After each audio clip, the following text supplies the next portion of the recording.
আসসালামু আলাইকুম। তো আজকে যে রেসিপিটা করব সেটা হচ্ছে ঢ্যাঁড়স ভাজি বা ভেন্ডি ভাজি, আপনারা যাই বলেন। তো ফার্স্টে এখানে আমরা ঢ্যাঁড়স বা ভেন্ডি যাকে বলে সেটা হচ্ছে আমরা কেটে ধুয়ে নিয়েছি।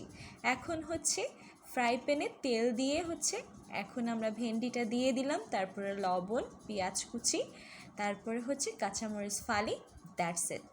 এরপরে আর কোনো কিছুই দেওয়ার দরকার নেই, কোনো মরিচের গুঁড়াও না, কোনো হলুদের গুঁড়াও না বা গোলমরিচের গুঁড়া, নাথিং, কিছুই দেওয়ার প্রয়োজন নেই। এভাবে এটা আমরা ভালোভাবে সেদ্ধ করে এভাবে নাড়িয়ে চাড়িয়ে আমরা উঠিয়ে নিব। তো আমাদের রেসিপি ইজ কমপ্লিট। এরকমই সাদা মাটা রেসিপি সব আপনারা আমাদের চ্যানেলেই পাবেন। আর এত সুস্বাদু খেতে, এটা দেখতে যেমন খেতে তেমনই সুস্বাদু। তো আজকে এই পর্যন্তই। আমাদের রেসিপিটা ভালো লাগলে অবশ্যই চ্যানেলটা সাবস্ক্রাইব করে আমাদের পাশে থাকবেন। তো আজকে এই পর্যন্তই। আল্লাহ হাফেজ।